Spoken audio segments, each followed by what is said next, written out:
We did a video recently on the channel where I shared what I consider to be my 5 favorite controversial records. And if you didn't see that video and you watch this one and you're interested, go back and check out mine. But what we are talking about when we say controversial is there are certain artists where you go, like I covered this in my video. If you say, what's your favorite Prince album? Many, many, many people are going to say Purple Rain. Fantastic record, but not my favorite.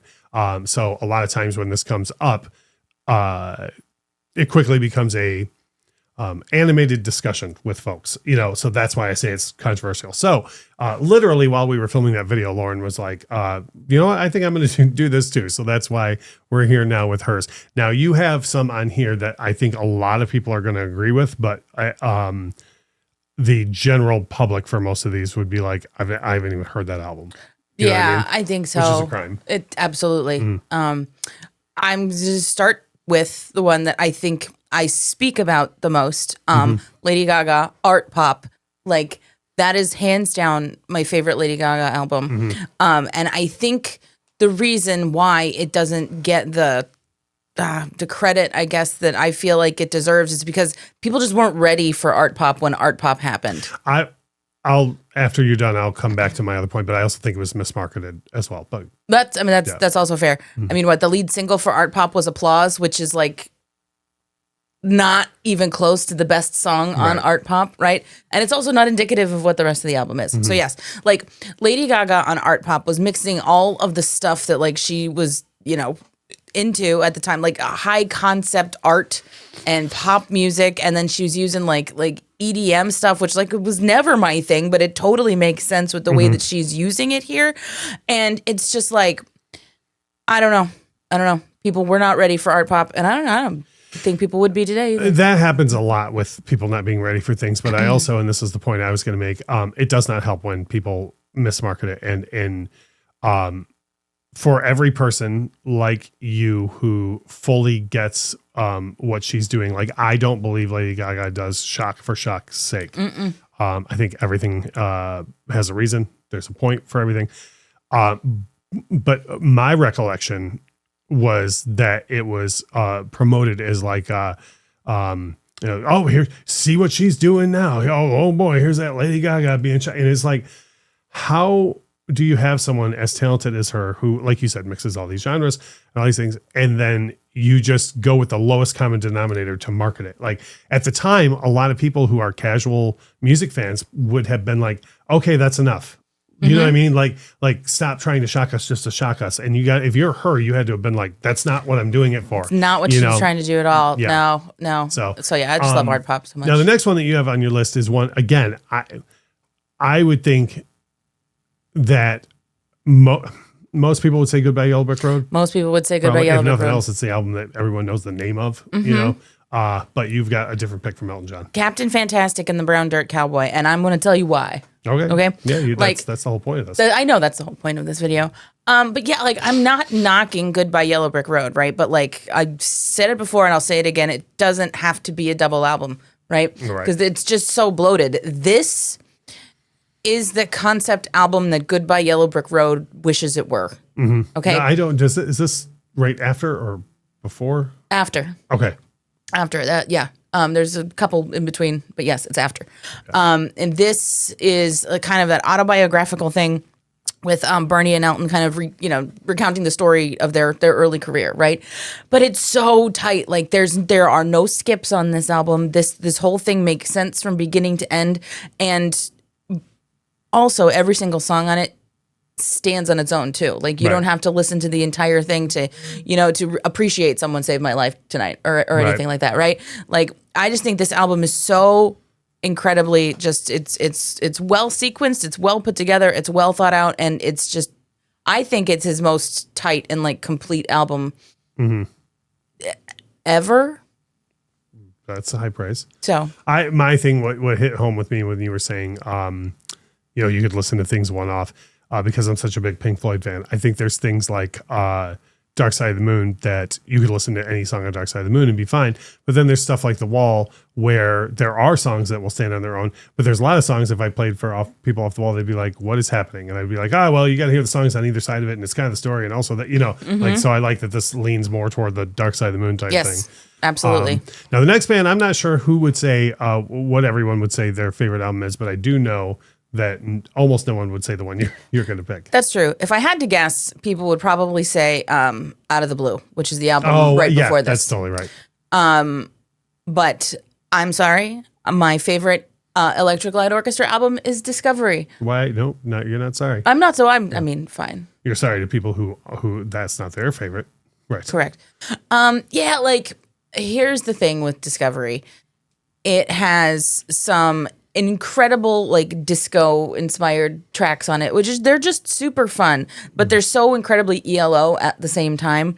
And there's two really like solid ballads on here too. And again, we've been talking about sequencing, like the order of everything on this just makes so much sense. I find it a really like fun, listenable experience overall. And I feel like that people will overlook this album for a couple of reasons, right? Because, Out of the Blue was this monster double album thing that came out right before it. You got the big spaceship on it, and it just was a presence. And then it's like, oh, here's Discovery. Mm-hmm. And then they went ahead and did Xanadu, and then Time, which is a great concept album, like after this. So this is just kind of lost. It just kind of floats out there.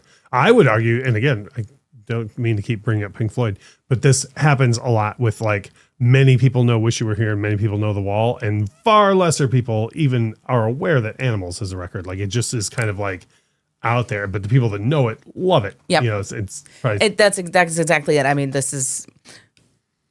I love this album so much, but I wouldn't put it in the same discussion as Animals for totally different reasons. Yeah, completely different thing. The next group that you have on your list is another one where I think a lot of people would have different favorite albums by them, but my favorite album by them is also, it's not this one, but it's also not one that anybody else probably is their favorite as well. So the Beatles. And I'm going to go with Rubber Soul here.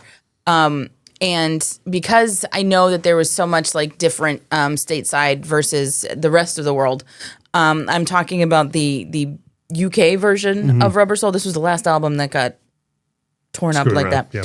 But what I like about Rubber Soul is it's that perfect middle spot, right? Because I'm very much do you want to hear early Beatles or later Beatles kind of thing? And this has notes of all of it on there.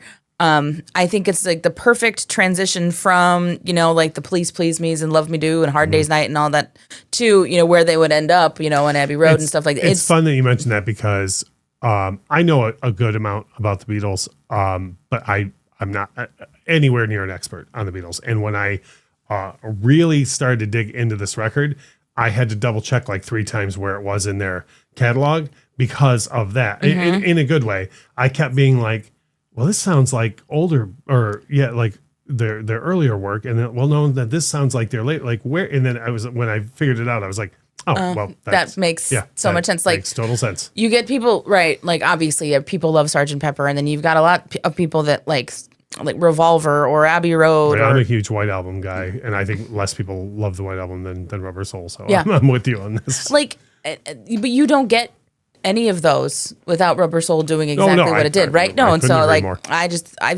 think it's a good listenable Beatles album that gets overlooked. Yeah, I couldn't agree more. Now the last one that you have is an artist I would argue in the same vein as Prince, where if you ask everyone what your favorite album is by this woman, they're all going to say the same one, and it's kind of funny. I know it's Belladonna. That's what people would say.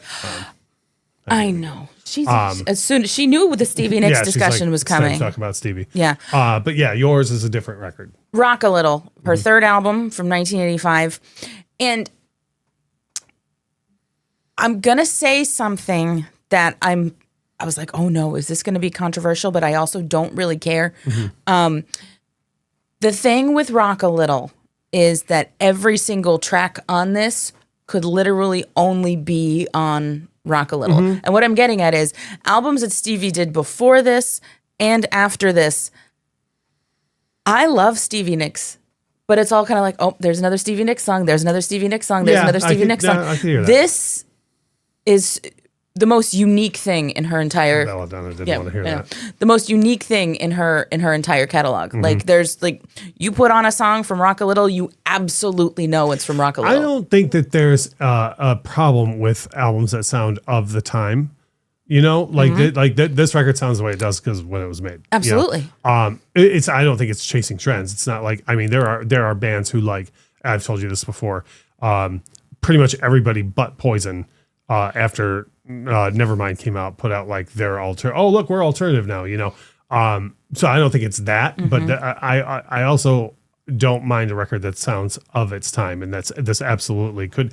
Like you say, these songs wouldn't fit anywhere else. Well, this record wouldn't have been made at any other time, right? Either. That's very true. And I mean, like, yeah, you're talking about instrumentation and production, but like just a lot of the songs themselves, like I even like stripped down because I've heard demos of a lot of these too without all that stuff, and I was like, it just couldn't be on any other Stevie Nicks album. Yeah, like this. Well, she's such a prolific writer that she probably just had like some throw offs and things that didn't fit anywhere else. And it was like, you know what? These all go together. Yeah.